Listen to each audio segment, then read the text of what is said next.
The elevator hummed softly as Daniel stepped inside the empty lobby of the Chicago apartment tower at 16 a.m.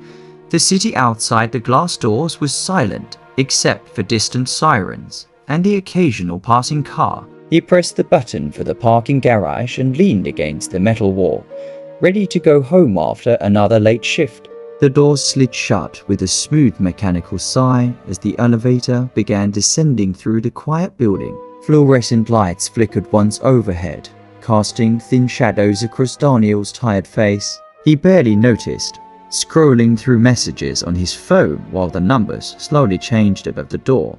The elevator passed the 10th floor, then the 9th, moving steadily downward into the sleeping structure. The building was nearly empty at this hour, just a few residents scattered across quiet hallways. Daniel had worked security here for months, and nothing unusual ever happened. When the elevator reached the 7th floor, it suddenly slowed down. Daniel frowned slightly as the digital number flickered and paused for a moment. Then the elevator continued descending as if nothing had happened.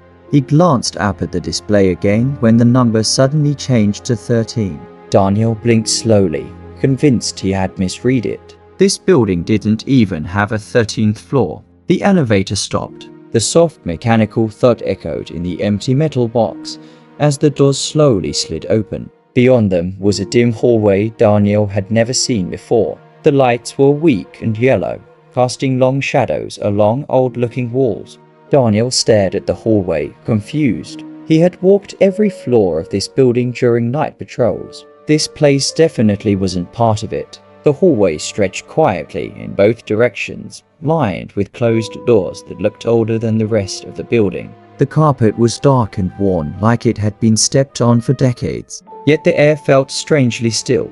Daniel leaned forward slightly, trying to understand what he was seeing. His instincts told him something was wrong. The elevator doors waited silently, as if inviting him to step out. A faint buzzing sound came from the hallway lights. Somewhere in the distance, something creaked softly like an old floorboard shifting under weight. Daniel felt a slow chill creep down his spine. He checked the elevator panel again, pressing the parking garage button twice. Nothing happened.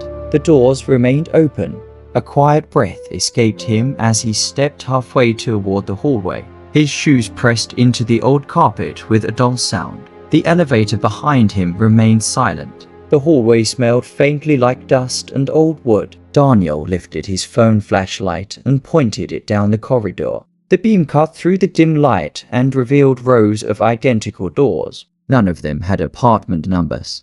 Daniel's chest tightened slightly as he slowly stepped fully out of the elevator. The moment his feet left the metal floor, the doors slid shut behind him. The sudden sound made him spin around quickly. The elevator display above the door still showed 13 glowing red. Then it changed to 1 and began descending without him. Daniel stared in disbelief as the elevator disappeared. The hallway suddenly felt much quieter.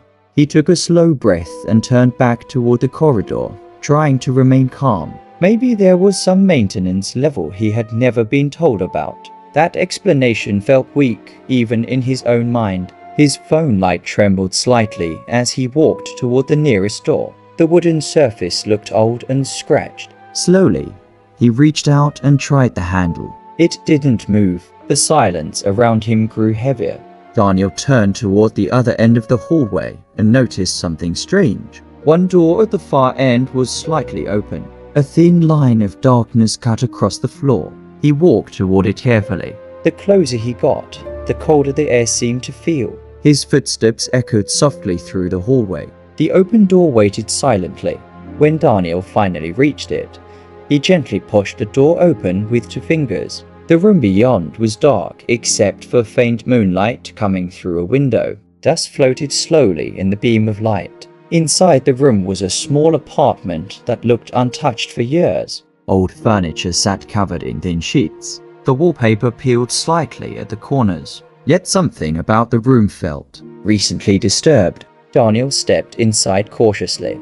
His phone light moved across the room slowly, revealing a table, an old couch, and a hallway leading deeper into the apartment. The silence pressed heavily around him. Then he noticed something on the table. A phone. Daniel approached it slowly, his heartbeat beginning to rise. The phone looked modern, not old like everything else in the room. Its screen suddenly lit up. The time read to 17 a.m. At the same moment, Daniel heard a soft sound behind him, a quiet footstep.